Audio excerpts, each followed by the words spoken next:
जय हिंद साथियों। आज तो फेसबुक लाइव आना बनता था। सबसे पहले आप सभी को गुरपर्व की हार्दिक हार्दिक शुभकामनाएं और बधाई देती हूँ। आज दिल्ली के देश के गुरुद्वारे रोशनी में नहाए हुए हैं, गुरुपर्व है और इसी के साथ देश की पहली महिला प्रधानमंत्री कहूँ, भारत रत्न कहूँ, श्रीमती इंदिरा गांधी जी का जो है आज जन्म दिवस भी है और उन्हें श्रद्धांजलि देते हुए हमारा हमारा किसान जीत गया, इसके लिए देशवासियों को 130 करोड़ के देशवासियों को बधाई देना चाहती हूं। आखिरकार उस तानाशाह को, उस अहंकारी जिद्दी प्रधानमंत्री को झुकना पड़ा हमारे आपके किसानों के सामने। राहुल गांधी जी ने सही कहा था, ये कृषि कानून तो आपको वापस लेना ही होगा, उसके लिए चाहे कोई भी कीमत क्यों ना चुकानी पड़े। कीमत चुकानी भी पड़ी। 700 से ज्यादा हमारे अन्नदाता, हमारे किसान शहीद हो गए। 700 से ज्यादा।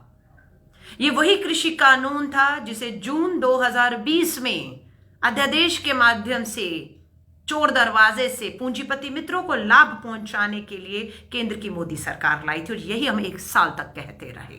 अंत में तानाशाह झुका, माना कि किसानों के लिए नहीं, पूंजीपति मित्रों के लिए था, इसलिए किसान आंदोलित रहा। षड्यंत्रकारी भाजपा की मंत्री मीनाक्षी लेखी ने मवाली, षड्यंत्रकारी, आतंकी, अराजक, खालिस्तानी, अंतरराष्ट्रीय साजिश, टूल किट, पता नहीं क्या क्या कहा।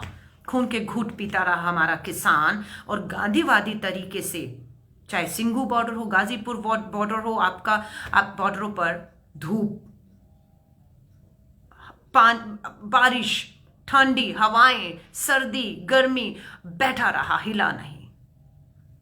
सुप्रीम कोर्ट में लोग गए इस आंदोलन पे रोक लगाने। सुप्रीम कोर्ट ने भी कहा नहीं, ये इनका संवैधानिक लोकतांत्रिक अधिकार है, मैं इस आंदोलन पे रोक नहीं लगा सकता, मैं कानूनों पर रोक लगाऊंगा। और सुप्रीम कोर्ट ने इन काले कानूनों पर रोक लगा दी। ये पहली जीत थी उस समय पर। इस तानाशाह को समझ आ गया कि पंजाब और उत्तर प्रदेश का चुनाव हाथ से निकल सकता है। हार नहीं मंजूर, छवि बिगड़ रही थी, छवि और हार से, चुनावों से समझौता नहीं। तानाशाह को आज सुबह 9 बजे आकर देश के प्रधानमंत्री नरेंद्र मोदी जी 9 बजे आकर घोषणा कर दी कि 3 किसी कृषि कानून वापस लेता हूं और देश से माफी मांगता हूं। किस बात की माफी? और माफी काफी है? जी नहीं, आपकी माफी प्रधानमंत्री जी काफी नहीं है। किसानों ने यहां तक कह दिया कि प्रधानमंत्री जी टीवी पर आते हैं, कभी नोटबंदी, कभी जीएसटी और कभी कृषि कानून वापस की घोषणा कर दिया। हम भरोसा नहीं करते प्रधानमंत्री जी, हम ये कृषि कानून आंदोलन जो है जारी रखेंगे, क्योंकि देश के प्रधानमंत्री की कथनी करनी में अंतर है। वापस नहीं लेंगे आप अपना आंदोलन। क्यों? क्योंकि ये एक बात कही, ध्यान से सुनिएगा। ये कानून कैसे आया था? ये कानून अध्यादेश के माध्यम से कैबिनेट की एक मीटिंग से आया था। जब अध्यादेश कानून अध्यादेश से आया तो वापस अध्यादेश से किया जा सकता था? नहीं किया जा सकता था। प्रधानमंत्री जी चाहते तो पहले कैबिनेट की मीटिंग बुला लेते और अध्यादेश के माध्यम से कानून रद्द कर देते, पर उन्होंने ऐसा नहीं किया। उन्होंने कहा शीतकालीन सत्र जब शुरू होगा उसमें हम चर्चा करेंगे और इसे वापस ले लेंगे। किसानों ने साफ कह दिया, अभी भी चाहे प्रधानमंत्री जी अध्यादेश ले आए, जैसे कानून लाए थे वैसे वापस ले लें, कि अध्यादेश ले आए कि कानून वापस, और न्यूनतम समर्थन मूल्य कानून जो किसान पहले दिन से अड़े हुए हैं उसे आप ले आइए। दोनों काम नहीं कर रहे। शीतकालीन सत्र कब होगा उसमें चर्चा होगी। कृषि कानून 3 वापस होंगे, लेकिन न्यूनतम समर्थन मूल्य पर आप बात नहीं करेंगे, तो किसान कह रहे हैं हम यहां से नहीं हिलेंगे, आंदोलन जारी रहेगा। और किसानों की इस बात के साथ पूरी कांग्रेस नेता श्री राहुल गांधी जी, पूरी कांग्रेस खड़ी थी, खड़ी है और खड़ी रहेगी। उत्तर प्रदेश उपचुनाव अभी हुए, आपने देखा, हिमाचल में 3 विधानसभा और 1 लोकसभा में मुंह की खानी पड़ी।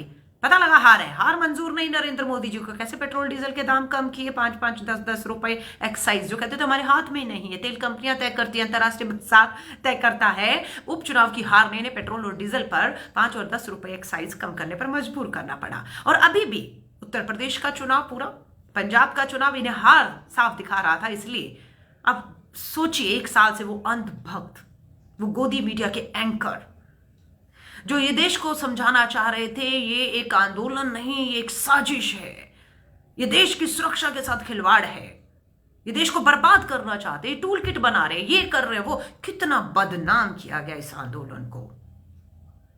खालिस्तानी शामिल है, पूछिए इनसे कितने खालिस्तानी इस 1 साल में आंदोलन से पकड़ पकड़ के आपने जेल में डाले हुए हैं। एक भी नहीं, सिर्फ बदनाम करने की पूरी साजिश थी। क्या हुआ लखीमपुर में? देश के आज भी गृह राज्य मंत्री जो बने हुए हैं अजय मिश्रा, अभी भी उनकी बर्खास्तगी हुई नहीं, ये भी अभी हमारी लड़ाई अधूरी है। उनका इस्तीफा होना बेहद जरूरी है, क्योंकि लखीमपुर में अजय मिश्रा के बेटे आशीष मिश्रा की गाड़ी के नीचे हमारे किसानों को कुचला गया। वो तो वीडियो नहीं आता तो ये बच निकलते, लेकिन बेटा को जेल जाना पड़ा। बाद में ये भी साबित हुआ कि जिस गोली से किसान की हत्या हुई है वो गोली भी देश के गृह राज्य मंत्री जो अमित शाह जी के बगल में खड़े थे, अजय मिश्रा के बेटे आशीष मिश्रा की गोली से उसकी जान गई है, ये भी साबित हो गया। लेकिन उसके बावजूद भी अभी मंत्री पद पे वो बने हुए हैं, अभी उनका जाना बाकी है। एक और बात कह दूं, अंधभक्तों को, एंकर मीडिया को डर लग रहा है कि ऐसे आंदोलन हुए तो कहीं दोबारा से नागरिकता कानून सीए एनआरसी के ऊपर आंदोलन दोबारा शुरू हुआ तो क्या सरकार झुक ना जाए। अंधभक्त गोदी मीडिया बिल्कुल आज मातम में है।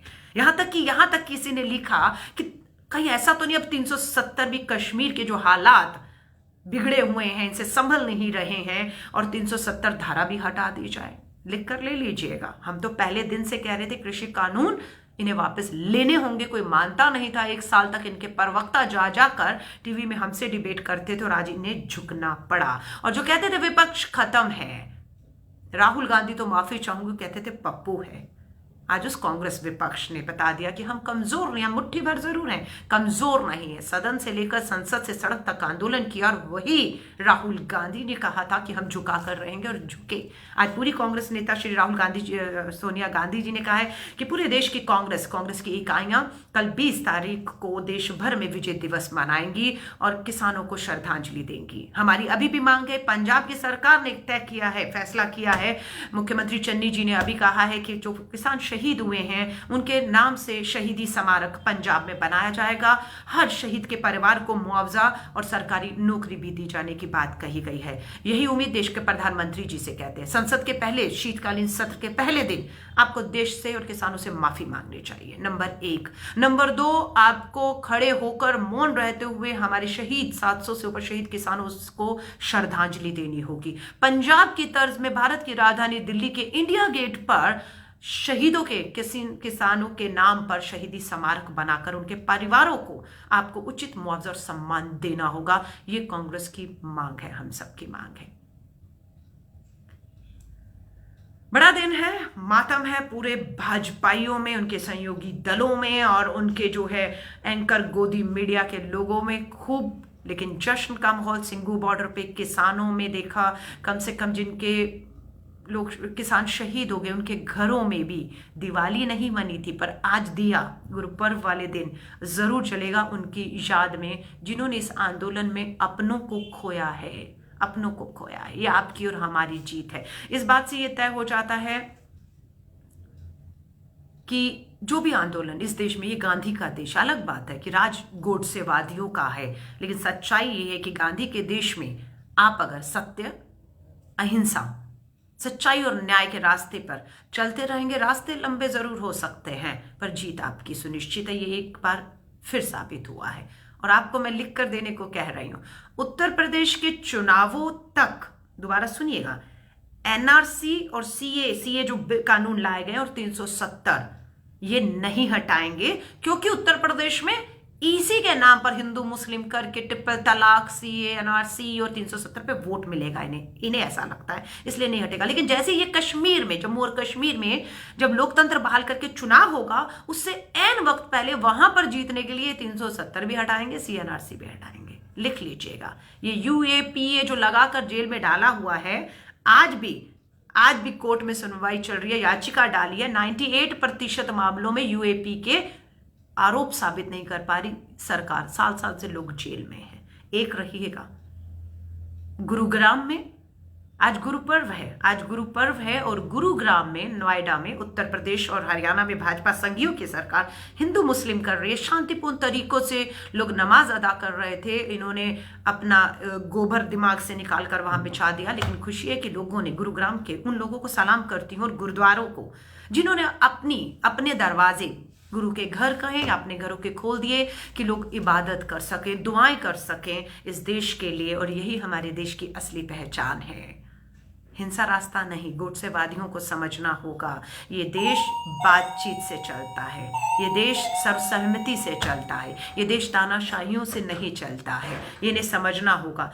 भूमि अधिग्रहण कानून याद है, यही भाजपा की मोदी सरकार भूमि अधिग्रहण कानून लेकर आई थी और एक कांग्रेस नेता श्री राहुल गांधी जी के नेतृत्व में कांग्रेस ने आंदोलन किया था और वो कानून भी इन्हें वापस लेना पड़ा था। वो पहली जीत थी। और दूसरी जीत कृषि कानून के ऊपर इन्हें झुकना पड़ा और इन्हें ये कानून वापस लेना पड़ा, पेट्रोल डीजल के दाम वापस लेने पड़े। अब बारी CNRC के ऊपर है। तो मैं आपसे उम्मीद करती हूँ आप सभी लोग एक रहिए।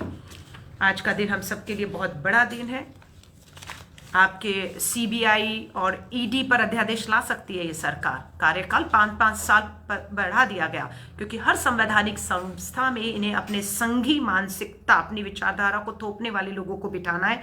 इसलिए सुप्रीम कोर्ट के फैसले के खिलाफ जाकर केंद्र की मोदी सरकार ने CBI और ED का कार्यकाल जो है वो 5 साल के लिए बढ़ाया है। याचिका सुप्रीम कोर्ट में जा चुकी है, इस पर अध्यादेश लाया जा सकता है। तो ये कानून अध्यादेश से वापस क्यों नहीं हो सकते हैं? तो ये बहुत सी बातें थी। आज सारा दिन टीवी डिबेट में रही, पर आप सभी को बधाई देने आई थी कि आपका और हमारा संघर्ष आज जीत गया। शांतिपूर्ण आंदोलन की जीत हुई, हमारे अन्नदाता, हमारे किसान 60 करोड़ की जीत हुई। और एक बार फिर साबित हुआ कि इस देश में जब हम एक रहेंगे, गांधी के तौर तरीकों से सत्य अहिंसा के रास्ते पे चलेंगे तो न्याय होगा।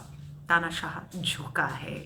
एक रहिए, इसी तरह इन तानाशाहियों को झुकाते रहेंगे एक होकर। मेरी शुभकामनाएं आप सभी के साथ है। वीडियो अच्छा लगे तो शेयर करिएगा क्योंकि आज हम सबके लिए बहुत बड़ा दिन है और हम सबको एक कहते हैं ना, एक सेलिब्रेट करना चाहिए, और ताकि आने वाले दिनों में भी हम इसी तरह एक रहते हुए आंदोलनों के रास्ते से तानाशाह सत्ता को झुकाते रहें। जय हिंद, जय भारत।